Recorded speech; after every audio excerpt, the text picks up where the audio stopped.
Bourbon, Broncos, and no BS.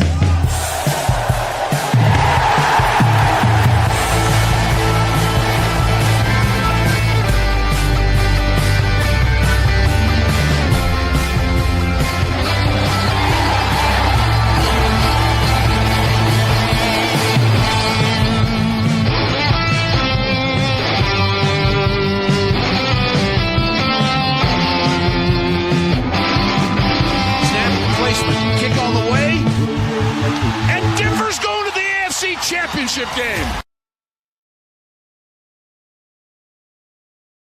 Good evening, Broncos Country. Welcome to another edition of Bourbon, Broncos And NO B.S. My name's 𝐁𝐑𝐐EV, and as you can see, we got the full crew here tonight. We're running a 4-guy crew for the first time since the last season ended, and so it's going to be a blast breaking down all the latest information from the Denver Broncos, looking back at the Broncos' big preseason win over the Atlanta Falcons. Obviously, I think we can tell the Falcons are on the verge of being a bottom 5 team, but that's okay. The Broncos did what they needed to do. Plenty of standout players, maybe some problems for us to examine a little bit as the team gets ready for the Green Bay Packers to come on over to Denver this Friday night for the first game in Denver for the season. It's going to be fantastic, guys. So let's just start going around the horn. We got David, Adam, Spotty. I hope you guys are doing well. But David, let's start with you, man. What's going on? How you feeling after this first preseason game, buddy? Feeling pretty good. Kind of wish that the Falcons had scored another field goal just so that my pregame podcast score prediction of 27-10 would have borne out. But you take what you can get in this life. Look, it's the philosophy that I've settled on about preseason in general is that if your team looks good, that's great. You've checked the box of your team looked good in preseason and you look like you know how to play football. If your team looks bad in the preseason, that's when you have takeaways. That's when you go, so you're not really taking anything that much away from this Falcons game other than the Broncos have checked a box and look deeper than an NFC South team. Whether they have, any more in the tank to show, I'll be really, really interested to see kind of what they unpack against the Packers this week. But yeah, it's. Ooh, I like that. It wasn't even on purpose. It was just in the moment. Likely story, David. Well, look, I'm pleased workshopping they were able to play well and show good things against all levels of the Falcons roster. But it's more like all right, we did that. Now I got to do the next. No, I agree. Spotty, over to you, man. What did you see? I think, one of the big things we're looking for was players like Jahdae Barron, right? How is, waiting to kind of see how he's going to step up. But then some of the rookies too, Red Murdoch, Jonah Coleman. I think we saw a lot of good things from those guys. But between those three or anyone else that you saw, like what were some of your preseason takeaways? Well, when it comes to the preseason, the Broncos return 20 starters. So, we know what we're going to get from the vast majority of the Broncos roster. Really, the preseason is built in a way for us to see that next man up mentality. If injuries happen, if we need a big play from those extra new starters. Like, we want to see what we're getting. We already know that the Broncos have the capability of going on big runs and being very successful. So the preseason is not that impactful. But that being said, when you start the year the way that the Broncos have, their first 6 games, if they would have came out flat in that game or in any of these preseason games, that's when the time to be concerned, right? We do not have the ability to start the season off slow. And everything that I've seen, I mean, let's be honest, everything that I've seen from the preseason, I'm not mad at. I was trying to find things. I was trying to poke David. Right. In the message, I was like, you know what? We're hyped. We're too jazzed. Give me something that you don't like, and we're grasping at straws for things that we don't like, and we're saying things like, "Well, the tight ends didn't look that great," or right. Sam Ellinger didn't jazz me as much as I wanted. Like, and I'm fine with that. If we're searching for the bad, then we're in a really good spot. That's a good point. I like this. First off, from Clayton, there, how you doing, man? We also got Mike and James here. Yeah, Gary, we cooked. We really enjoyed the cooked Falcons. Should pair nicely with some grilled cheese heads. So, Adam, what are some of the things that you saw that's like these are areas of not concern, but just things that we need to clean up, over the next 1 to 2 games there? I mean, I think there's still, and maybe it's still just a remnant of that. It's the first preseason game. The penalties were still a little bit of a problem. Yep. I think there was 7 to 8 penalties. 8. I don't know. I know that there's been a contrived quarterback, a QB2 battle behind Nix to see who's going to be the number 2 guy. If it were me, it's kind of just depends on what flavor that you're looking for. I mean, I thought Stiddy played as well as you could ask, but there's just something about Ehlinger that where he is not afraid to cut it loose. He is not afraid to push it. I don't know if that's necessarily something that translates in the regular season, coming off the bench old, but it is fun. It is fun to watch. Outside of that, like Spotty was saying, it kind of gets to the very grand, micro stuff, like the tight ends, like our 2 tight ends that we drafted. I mean, didn't really hear anything from Savion Jones. As much as was made of him having an impact this season, he came out with the 3s, and he did not look good with the 3s.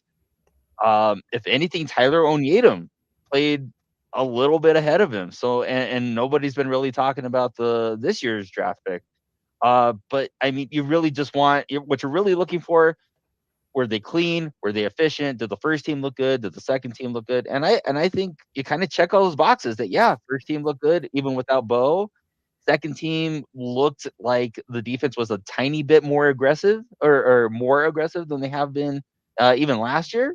So, I mean, that's good.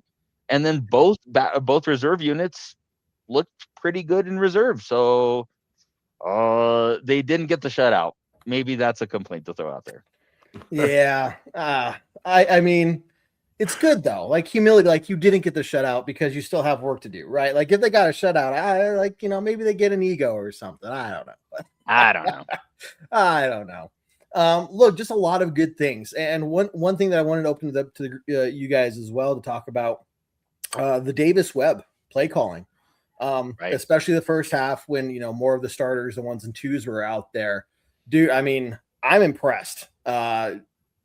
I didn't see any major communication issues. Obviously, we're not seeing like the playbook, right? But in terms of the basics, communication, players going in and out, really the only time we saw something like that happen was on special teams with a missed field goal missed field goal, and then the long snapper, the backup long snapper got something wrong there too, but I can't remember. Well, there's a reason the teams don't carry 2 long snappers into the year. So, I do want to. Mitch's job is safe. Yes. We had the very first comment of the night from James was about Red Murdoch, and I wanted to kind of address this because there's a little bit of a mini controversy, I guess, going on in Broncos Twitter about Red Murdoch, who had I think it was the game high 8 tackles, played really well against the run. Is not. Like, guys, I think we need to have a conversation with Broncos Country about realistic expectations for Red Murdoch this season, though. Yeah. Red Murdoch is not going to seize a starting job. Red Murdoch is not a 3-down inside linebacker right now. He is not a guy who you really want to be singling up against any tight ends in this league, much less like if a team sees Red Murdoch covering their slot receiver, even their running back on a wheel route, it's kind of over. He is a guy who you can maybe have in 1st and 2nd down packages, rotating in and out for the year. But I don't think that anybody who's looking at Red Murdoch and thinking, yeah, this guy's going to be a meaningful contributor. He's going to be our 3rd linebacker. He's going to rotate in all the time. And it's just not probably the way he's going to be used this year. Well, then I'm going to have to be a bit of a contrarian here. But did you see him blow up that screenplay? Did you Yeah, see I mean that? that's Yes. but that's he's going to be a sideline to sideline guy for sure. I And don't think we're disputing that. Yeah. But if you feel, I mean, do I think he's going to be earning substantial minutes with Singleton and Sternot ahead of him? No, I don't think that. Do I think that there's a place for him as the third linebacker? Absolutely. I do think that there's stuff to iron out. I mean, he's not the biggest guy in the world, so he can be engulfed by interior linemen. But I mean, some of the instinctual stuff that we haven't seen out of that we haven't had from our linebacking core in a little bit. I think Red Murdoch brings a little bit of that. And while I don't think he's ready for a starter's role, I am pretty bullish that if he has with a year of seasoning, maybe that he could be a very, very good player here. Well, I'm thinking it's the most logical thing to expect, but go for it, Spotty. I mean, we're not very good at covering tight ends, whether it's Red Murdoch or Nod or Singleton. If he does get some meaningful minutes, it probably means that we had some injuries that we don't want. Like, I'm hoping Singleton keeps the one nut that he has for this particular season. I'm kind of with David on this one. I love seeing a good thumper of a linebacker, but unfortunately in our division specifically, when we've got Bowers, we've got, the ghost of Travis Kelce. Yeah, the ghost of Travis Kelce. And you forget that the Chargers had that Jimmy the other day. The Chargers signed David Njoku, and they still had that kid last year. I'm sorry, I can't remember his name. He had a kind of a wild name. So that's probably going to be a bad spot for us anyways. I think we're going to see a lot more linebackers covering those particular players than we are for someone needing a linebacker to do that. Now, the nice thing about the Broncos defense is we just need Singleton and Sternad to be the thumpers anyways. So if he does develop a little more, I don't even want to talk about. I mean, if you're going to make that argument, then your argument to me is that you put the last pick of the draft in instead because he's better. I know you're not saying that. I'm just. I don't think that's what. We just got to make sure that we're talking about the same thing here with Bridger T here. Like, no, I get it. Singleton's not great in coverage either. But if those are your choices, it's just going to take a while with Murdoch, and he may develop that skill, and he may not. And we'll see, I think that's the more fair comment is that I think you can develop Murdoch into something. We know what Singleton can do, and Singleton's not going to get any better. If anything, that's one of those re-signings of the offseason that I took a lot of heat for, because I think too much is being weighed on the intangibles of Singleton more than what he can do on the field. And yes, he is a thumper. There is a role for that. However, most of your defense is in a nickel base most of the time. He has to play pass, and that is where he can be exploited. And that was where defenses attacked all season. So I'm not sure, unless they had a plan to bring in somebody else and it just never materialized, so they had to fall back to Singleton. But I mean, and again, I think Murdoch shows you flashes of what he can do, and maybe you can develop that into something. But Singleton's not so much so good at the covering either. It's probably going to be a responsibility of the secondary to keep those tight end, the opposing tight ends in check more than it is going to be Singleton. Let's be real. No rookie's really going to get many meaningful minutes on our defense. Like not on our defense. I mean, we can talk about Tyler Onyeta and we can talk about Red Murdoch. None of those guys. I mean, if they are getting meaningful minutes, we're in a bad spot injury wise. Yeah, that's what I was thinking. Look, I think Singleton was maybe one of those guys. He was re-signed late, right? They didn't jump to re-sign him. They only signed him back for 1 year. I kind of wonder if there was a plan A and bringing him back was plan B, right? And I don't know, right? Maybe, we're going to have to wait to see. I think there is a lot of promise for Red Murdoch, and I know people are going to want to see him more, but I don't want to see him very much after preseason, right? I just don't, right? But then you're right. How many times did we see Singleton get burned, right? Just the guy took off. He was out in front of him, bad coverage. And they were like, well, there it is again. And it would happen over and over again. So hopefully they're obviously looking at that. They have a plan for it. But we're going to have to wait to see and maybe get some more footage and see what Murdoch can do this next game. But the one other name that I think we are going to see a whole lot more of this season, Mr. Jonah Coleman, who 4 carries for about 24 yards. But the way he ran, the way he got skinny one time and then still really instinctively did a 360 around, a blocker and missing some tackles, right? And just kind of being a powerhouse runner. I don't know if he's as good as like being on par with 𝐁𝐵. I wouldn't say that, but he'd be a really good number 3 back right now. I don't know. What do you guys think? David? There's no way you're going to keep Jonah Coleman off the field this season. It's not going to happen. The pass protection in the pros just needs a little more work, but he has really good pass protection tape from Washington, and he had one really good pass protection rep against the Falcons, and then one that was really bad. So it's just, but the running, the vision, the patience, the ability to get skinny in a hole and then run tough. He's got a balance of traits that no running back on the roster, not named J.K. Dobbins, has. And it's just like 𝐁𝐵 is good. 𝐁𝐵 gives you change of pace. 𝐁𝐵 is a weapon in the passing game.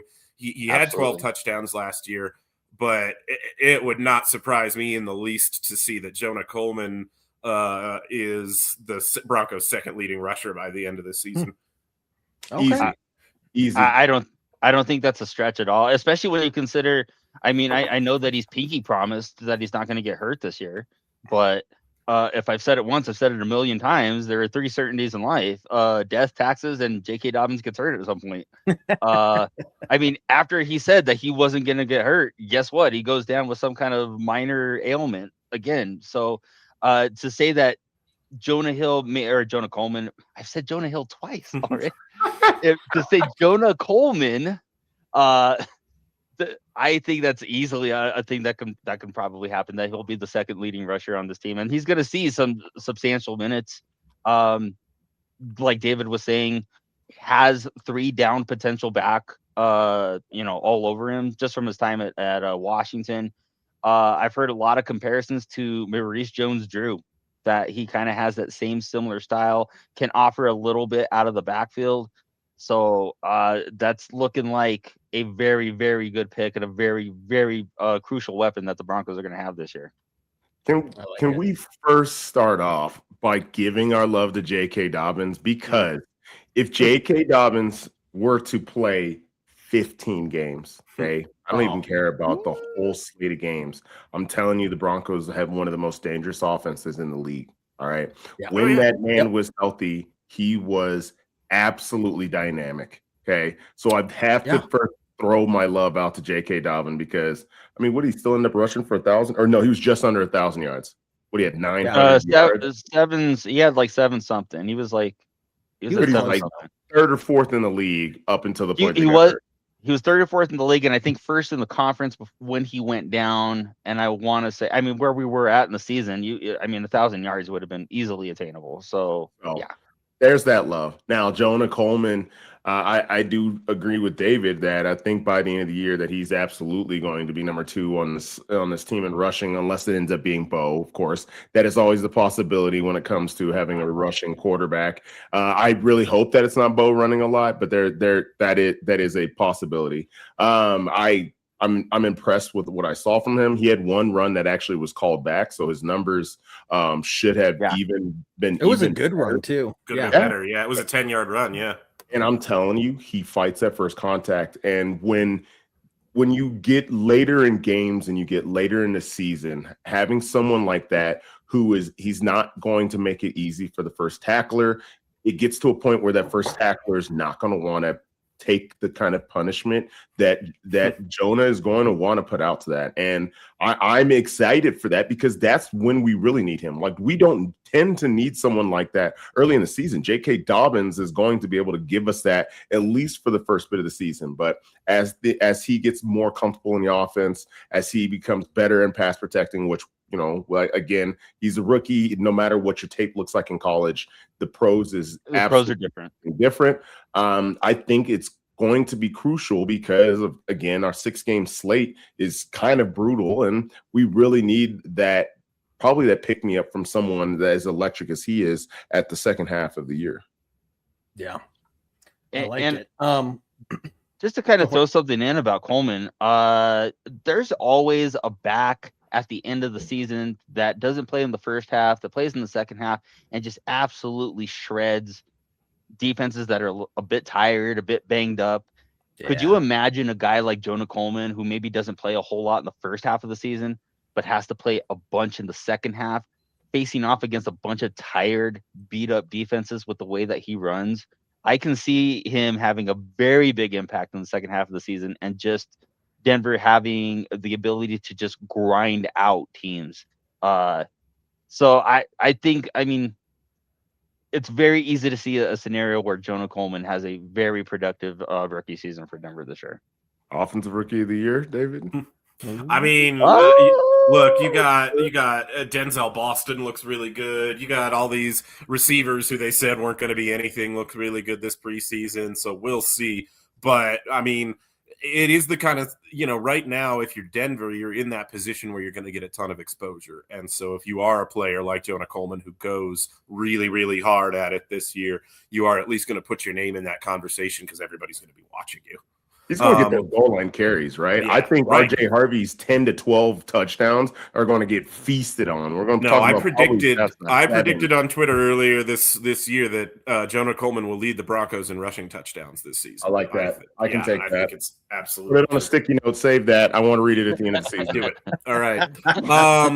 This is another good question from Bridger about the linebacker position, real quick, and just kind of want to clear it up about what happened with Dre Greenlaw.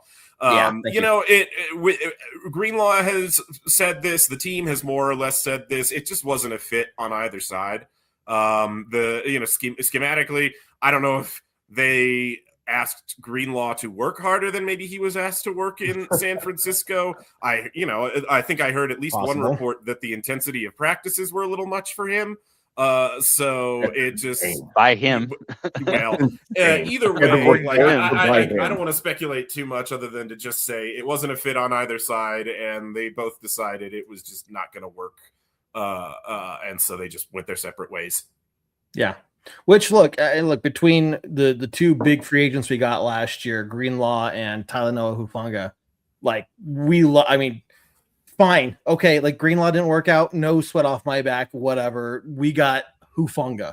That was such a huge pickup. One of the best free agent signings we've had in a really, really long time. So I'm totally fine with the way that all worked out. And yeah, if you're getting paid millions of dollars and then going to complain allegedly or presumably that practice is too hard, then get out of here. And then, as Michael says, if Jonah Hill is playing for us, we're in serious trouble. You be careful. Agreed. Hey, he's been doing jiu-jitsu. Yes, he's slimming out. He'll kill you. He'll threaten you. He's that bro now. He knows jiu-jitsu, and he'll just threaten you about it. So be careful around Jonah Hill. Next thing you know, we're going to get a letter from Jonah Hill's lawyer. No, he'll just show up at your house, dude. He'll just be like, "Are you talking shit?" No, Jonah Hill. Wasn't me. No, Jonah. Go to Adam. I promise. What you gonna do, Jonah? As the kids are saying nowadays, roll up, man. Hey, we'll touch the ground. Wherever in the world Jared is. Yeah, wherever Jared is. Yeah, that's where we'll send him. I like it. Let's see. A little bit out of news of let's just, before we get into halftime, we have a few minutes here. Let's just get it out of the air so we can just say it and be done with it. Von Miller going to the Cowboys. Everyone who's been clamoring for him to come back to Denver, and all of us who have been saying it ain't going to happen until he's ready to retire. There, it's done. He's at the Cowboys. He'll come back to Denver when he's ready to retire. Anything to add to that, guys? Nope. I mean, no one's surprised. Out of any other team besides us that he would potentially join, it was the Cowboys. And Vaughn comes with a little bit of drama. I don't know if people heard about the fight that he got into recently as well. Whoa. So that's not something I have not heard about this. Oh, it's like him and his baby mama, man. Like he continues to go through stuff with her, and I think which is really funny about him signing with the Cowboys, because there was talks of him potentially going to get in a fight with CeeDee Lamb because he was hitting on his baby mama, right? So, anyways, long story short, that's stuff that we do not need. Like, we have a very mostly drama-free team. Mostly. There's one on our team, of course, that is under quite a bit of scrutiny, and then we're probably going to miss out on this year. But hey, Vaughn, we love you. We can't wait for you to retire with us, but it's just not a Sean Payton guy. Nope, totally agreed.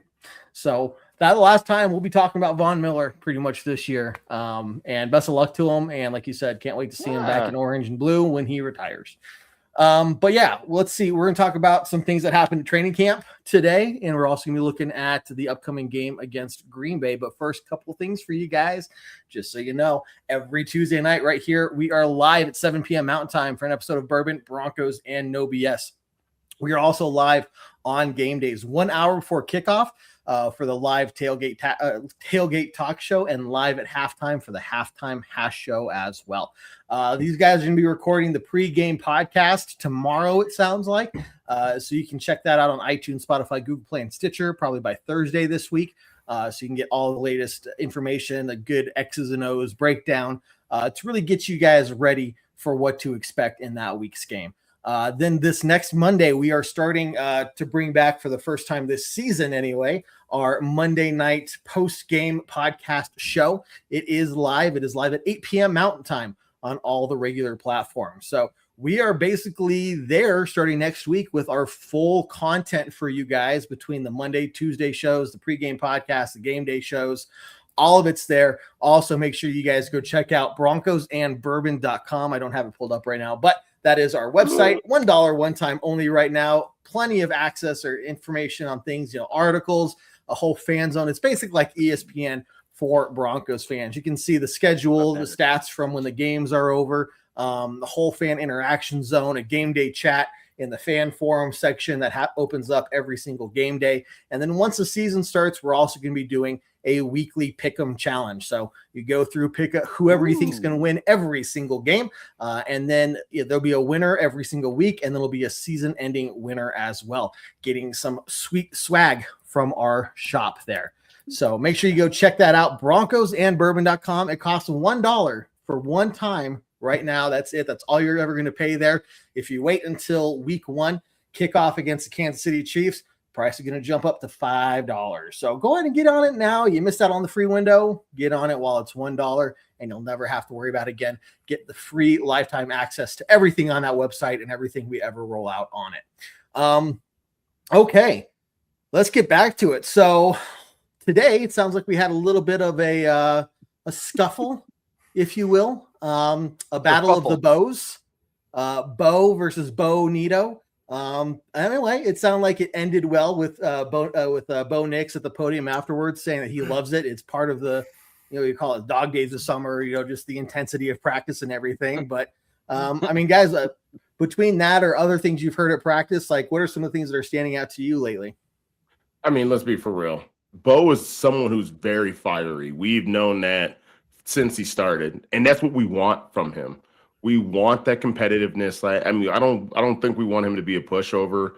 We need someone to. I mean, I immediately when Adam sent the message about the fight, I was picturing, Bo looking through his helmet, looking. I'm the only man exactly like. Yeah. I love that. I think one of the things about one of our bitter rivals that he was most known for, Tom Brady, was his competitiveness. And I think that's something why Russell Wilson didn't acclimate with a lot of the people. He was seen as a pushover, someone that was simp, and Bo's not going to take shit, whether that's from the best defensive player on our team, whether that's our head coach. And that means anything anybody else could say out there, he's not going to take shit from them either. I'm about it.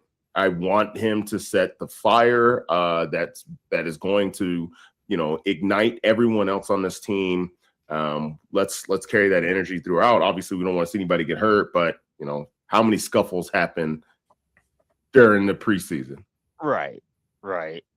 At least for me, I mean, this is another moment to add to the collection of moments, to add to the collection of this is the guy, this is our guy.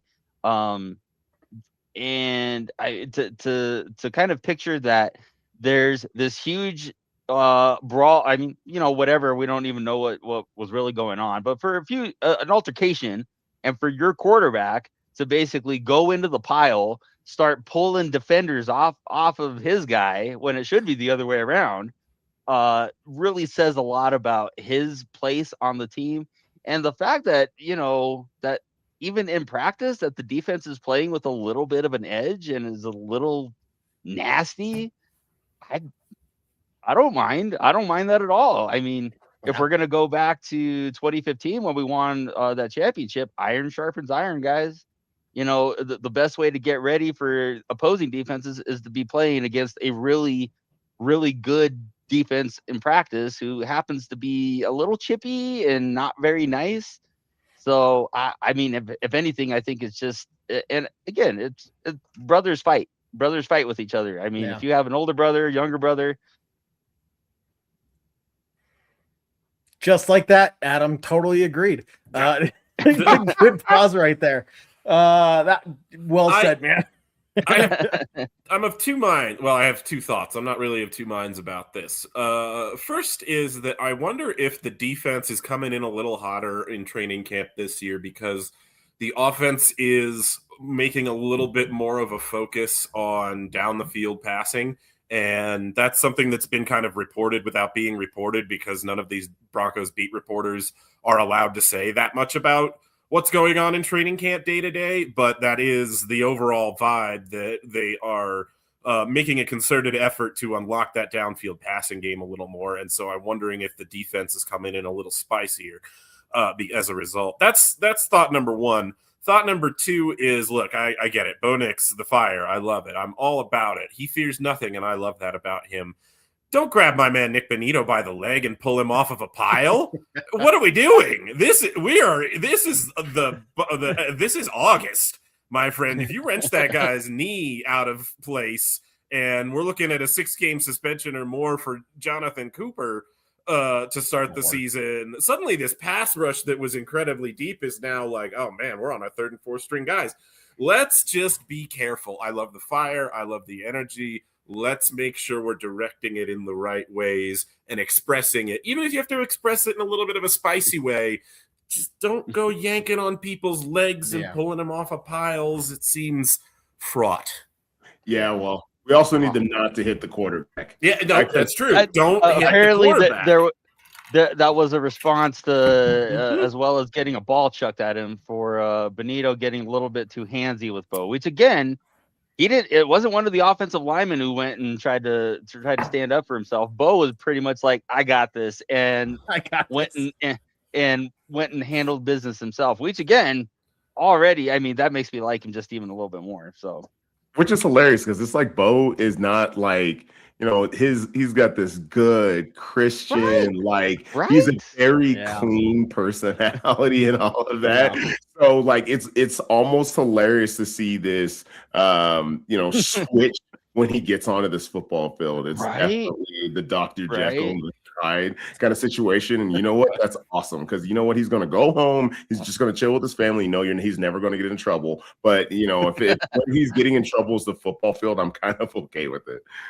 Yeah, agreed. So look, to end this conversation right here, Bridger, it was a good and a bad thing. There's positives, minuses. Nobody got hurt. It was good to see people standing up for each other and for themselves, and to see that they're ready to go. And so good in that regard. Bad in that you're kind of asking for somebody to get hurt, and that's the last thing we need right now, right? We don't need like a situation like the Chargers had, where their center went down for probably at least a very good chunk of the season there. So you'll see. But yeah, Chargers. Like I was telling David, look, Chargers are off-season champions, and then football happens, and they fall apart instantly every year. Crazy. And it's what they get. And why do they? You're so good. No, you're not. They've already been picked to finish ahead of Denver. This is, I mean, the annual. If we had the quarterback carousel, can we get a graphic for Justin Herbert's MVP season incoming every freaking season, and for every Mike McDaniel is going to get the best out of him now. Well, we'll see. Let's wait and see. And then playing let's see kissy him face win, with this lady right now. Oh, I saw that too. Like, that's the clip that you're sending out from training camp. Anyway, I'm in Madison Beer, by the way. I'm just going to throw that out there. I am more than okay with singing plenty of clips about her. Well, about her, yes. Yeah, I don't need to see Justin all up in our business, but whatever. Completely off topic, other than just training camp footage. We're not talking about I'm not talking about the Chargers here. But did anybody else see the helmet view footage that the Eagles posted of their quarter? Now I can't remember why. Jalen Hurts. Thank you. It's just doing a red zone rep in practice, and how absurdly hard it is to do anything at quarterback in the NFL, and how you don't really know what you're talking about in any way. And that's what it brought home to me. It was like, oh man, remember how sometimes we ask ourselves, if we had 10 tries, could we complete a 2-yard pass in the NFL? And the answer is no chance. No, there's no chance. He threw a pass on that clip to a guy that was in the middle of the end zone. I couldn't see that guy at all. And Jalen throws it up and guy scores a touchdown. In my head, I'm like, where the F did he come from? Yeah. No, it's fascinating. I mean, just the knowledge of the routes, the timing. You always hear about timing, but to think about what that actually means. And yeah, you're not going to see the guy there, but based off the timing, he's about to be there, and to take all this other information in, it's way beyond. I will still say though that I would be willing to make an NFL block one time before I'm in the hospital for the rest of my life, but I could do it once. That's what I could do. Do it, bring it on. I'll be in the hospital the rest of my life, but I could do it once. David just no, because we all know that I'm versus I couldn't do it. Kevdan versus Flash. Who wins? Yeah, not me in any way, shape, or form. Okay, let's talk a little bit about the Green Bay Packers. Before we talk about that Packers, anything else going on that you guys want to bring up, talk about? No? Okay, sounds good. Well, Packers are coming to town. Now, normally we've seen past in most seasons, the visiting team or whatever will go and practice with the other team for that week leading up to the game. Sean Payton kind of decided against that this year. I think maybe more just to give the offense some more time to really just focus on them getting ready themselves with this new Davis Webb play calling system. But what are you guys expecting from this game from the starters? Maybe somebody that you really are excited to watch for, different kind of things like that. But I mean, preseason game 2, we're going to see Bo at least for a little bit there. But I'm expecting to see, maybe some Waddle, some more Cortland Sutton. I want to see more Pat Bryant, right? There's a lot of people that are here to talk about. But this is probably the last preseason that we're going to see the starters. I mean, so what I would love to see is for us to go down and score with that first drive, and then we don't have to sit and watch any more of it if we don't watch. I mean, the Packers aren't even playing Jordan Love. Their Love is going to be out for a little bit. Both LaFleur said that this week, by the way, which is super hilarious. Now both M. LaFleurs have confirmed that their J Loves are going to be sitting on the bench for a little bit now. That's really helpful. Yep. Okay. Said it twice this week. LaFleur said Love out for a couple of weeks, and you're like, which one? Anyways, obviously what more anybody wants to see is how Bo is going to play on that ankle. Let's be that if anybody was talking about the Broncos during the offseason, it was about his ankle. I feel like most talking heads and analysts not named Dan Orlovsky were talking more about Bo's ankle and then nothing else about the Broncos. So if he could come out and just, I don't know, do a backflip or something to make everybody a little more less hesitant about what's going on and, you know, score a touchdown, that'd be kind of perfect. Maybe one of those things from last year's Commanders game, you know, down almost at the knee over to Courtland Sutton, something to kind of excite us so that we can be comfortable with him sitting on the bench the rest of the preseason. I want to, we got to give a shout out to Courtland Sutton, by the way, because all he did in 2 drives was be an absolute animal in that Falcons game. And so we, you know, already in regular season form, excited to see if he comes out and does it again against the Packers. But Courtland Sutton's ready for it to be September, whatever the first game of the season is. Yep, September 14th. We are less than a month away from that. Beautiful. Look, I think a lot of them were. I'd throw Pat Bryant right in that mix as well. I think we saw some really good stuff from him. And I'm just excited to see, again, I think he's going to take that wide receiver 3 spot.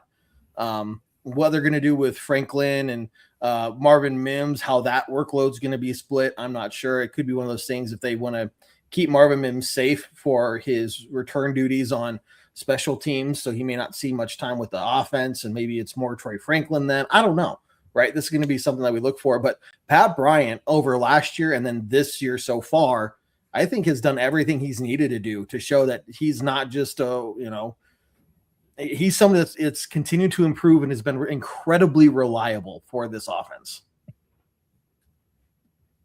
No, I think Pat Bryant has the ability to be, or the potential to be, Bo Nix's kind of whoopee in the offense a little bit. I mean, the guy is absolute money when it comes to extending drives. There's going to be times when you play these upper echelon teams where you're not going to have these, you know, drives where you don't have to have something good cooked up on third down. And I think what really failed Bo a lot last season is not really having that consistent third option to go to. And now it's, I mean, there's kind of a lot of talent surrounding him in the passing game. So I think the slot position, or that third receiver position, is going to be a little bit of a, you know, what flavor do you want to roll out, what style or what attack that you want to go with specifically.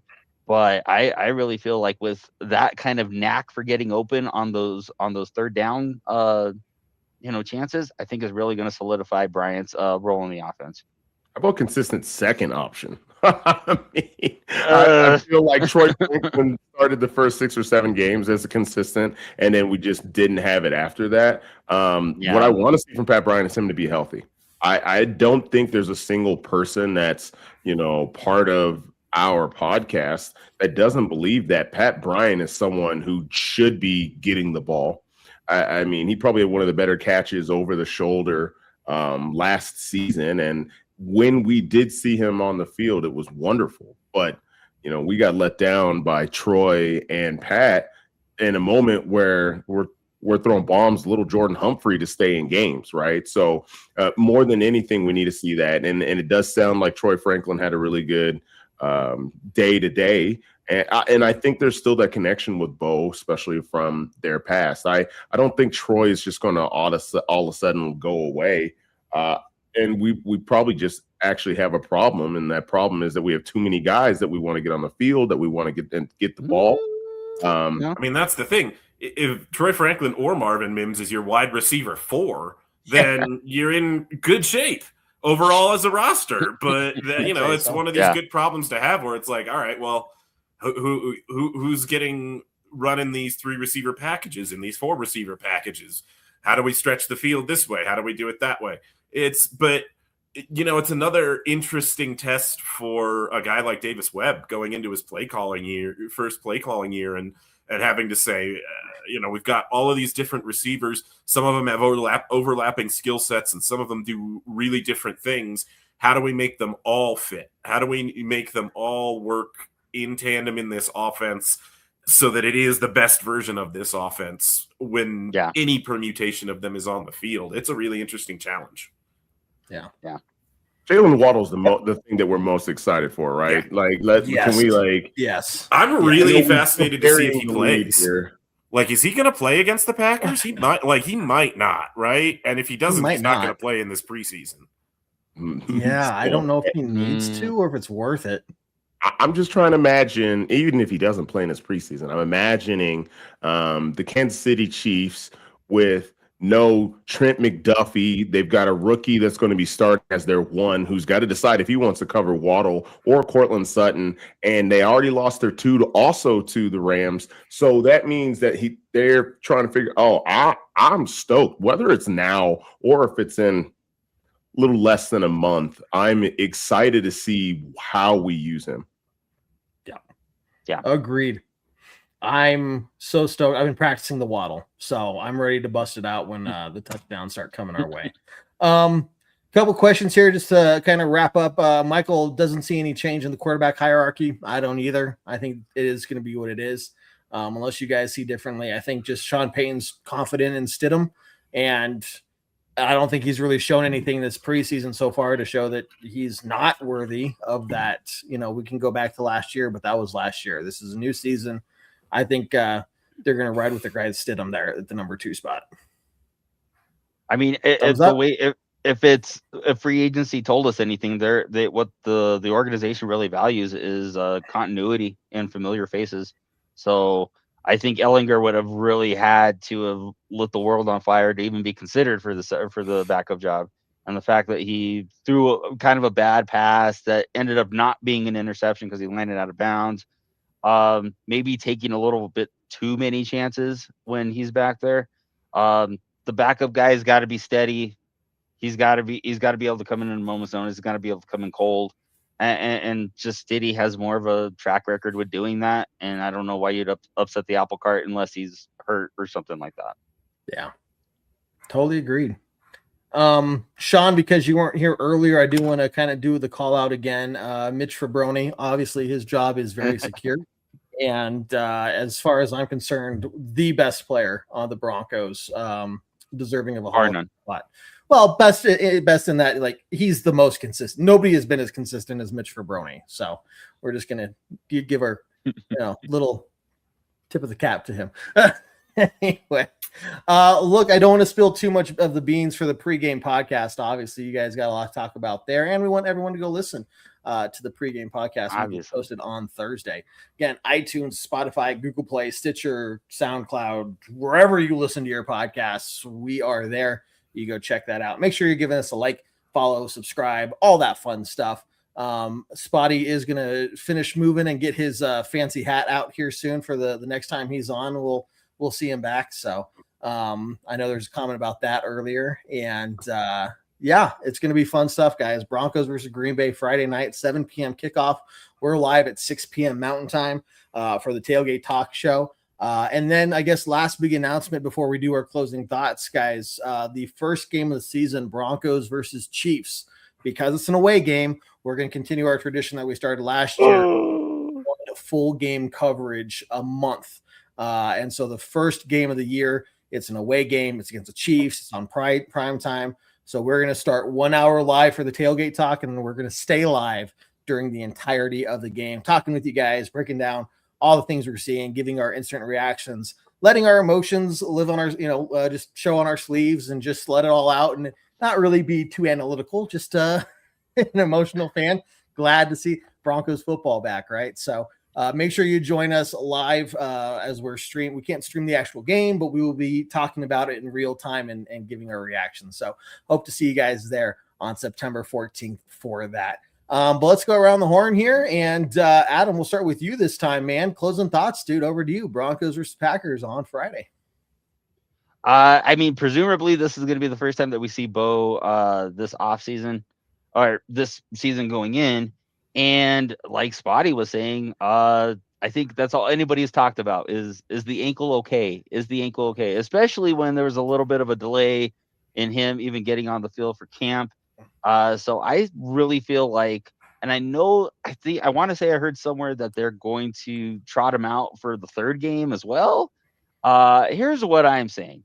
If Bo Nix is our guy, and we all have pretty much agreed that he is our guy, I think he has earned the right to basically have a couple series and then just call it a day, call it a night. Nobody wants to see Bo in the same situation as he was last season. We just want to make sure that he's fine. I think if he runs the first time he takes off or the first time he gets hit, there's going to be a collective. And when he gets up, we're all going to go, okay. So, I mean, I'm really looking forward to seeing Bo get out there. By all accounts, he looks that much sharper than he did last year. I don't know if he's going to be out there, but I know that we talked about Jalen Waddle. What is Waddle's, what does his part in the offense look like? I want to see a continued like ground attack where maybe it is a collection of guys who are going through it, whether it be, again, if it's going to be backups, it's probably going to be a lot of McLaughlin, a lot of Bidet, a lot of Cody Schrader, maybe. But I still want to see that consistent, 4 to 5 yard carry average that they had in this last game. I also want to see that defense still stay aggressive. I want to keep seeing the turnovers come through. If there's no noticeable drop off and Bo looks fine in this preseason game, I think that's all thumbs up for me, and that's all I'm really looking for. I like it. Spotty, sir, what about you? What I want to see more of in this game is two things that I want to see more of: Jonah Coleman and Za'Darius Barron, because we potentially have a large investment in both of those players over the next couple of years. The what's not been talked about, because we're a year away from that, is the contracts that the Broncos are going to have to potentially dole out to the likes of Riley Moss or Jaquan McMillan. So seeing Barron have a good game against the Falcons is definitely what we want to see. So I want to see more of that. I want to see that he's more than capable of taking over that outside role if necessary, if we don't bring back Riley, or potentially being in the inside if we're going to lose McMillan. And of course, I mean, we want to see the run game. I think that's what's really suffered, where the Broncos suffered last year. That's why it made some of those games so gut-wrenching, because we couldn't move the ball at times.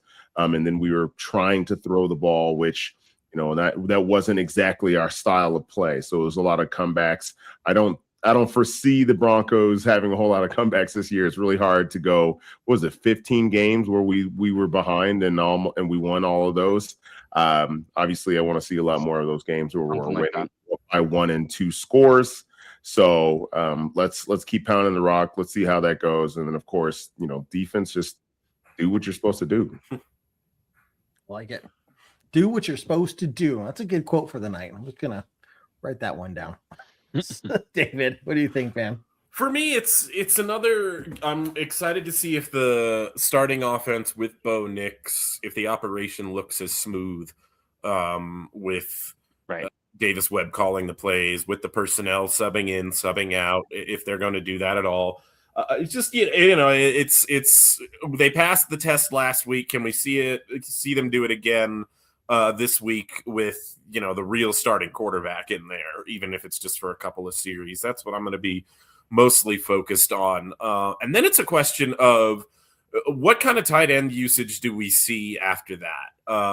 We saw a lot of Evan Ingram in this first game. He had a couple of really nice plays. Do we continue to see that kind of him as a focal point in the offense? Who are they trying to use to kind of fill a third tight end role, if anybody? That's right now, we talked about it. None of the young guys really showed very much of anything in that first preseason game. Caleb Lohner can't get on the field. So it's just right now that those are going to be the most important questions to me. I think they're going to win again. And I, just looking ahead a little bit, I don't think I've ever been more confident. Not maybe ever, but certainly it's been many years since I've been this confident that we were going to beat the Chiefs going into a regular season game. Yeah, no, I agree. Right. I think it's a prime opportunity for us to go in there and take advantage of it. I think the Broncos definitely have the upper hand. Honestly, I'm still curious as to what kind of shape Patrick Mahomes is going to be in. The brace that he's been wearing from that I've seen lately, it's big, right? And again, I just, it doesn't look like he's really planting his front foot in a solid way. It just, you got to wonder, like, when he has to throw deep, how accurate is he going to be, especially when you got our pass rush coming at him and they're not going to be letting up just because he's wearing a knee brace, right? So dude's got to get ready. And I just don't know if he will, but it's going to be fun for sure. Let's I like Michael's comment here. Not so many heart attack games this year. I hope so, because my health, I need it. I want to be here for as many Broncos seasons as possible. And if they're all like this last year, I don't know how I'm going to be able to do it, guys. I just don't know. Let's make it a little easier on us. But yeah, and then Jose, first off, good to see you here, Jose. But then to answer your question, yeah, we will be live at 6 p.m. Mountain Time tonight. Kickoff is at 7 p.m. Mountain Time. So we'll be doing the Tailgate Talk Show and the Halftime Hash Show. So get ready for it, guys. Make sure you tune in or follow us both here and on the podcast platforms for the pregame podcast. And get ready for it, guys. I know it's just preseason, but it's still fun. And these are the games that you can just sit back and just enjoy stress-free, because Broncos are on your TV and everything's right with the world. Stressing on September 14th. David, Spotty, Adam, you guys are fantastic. It was so good to have the whole crew here again tonight. I know we're still missing Mr. Dave. I'm tired. It's preseason. We are missing Jared. We're missing Jared. He'll be back before too long. But it's fantastic to have you guys and all here together talking about the Broncos. So thank you very much for all of your time tonight. For sure. Thank you for having us. I got nothing left to say other than end the show as we always do on a very strong Go Broncos. Go Broncos. Let's go Broncos.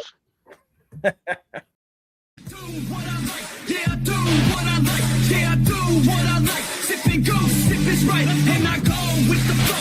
Yeah, I go with the flow. Yeah, I go with the flow. 'Cause I know I'm the show. In the zone, here I go. In the zone, here I go. In the zone, here I go. Yeah, they know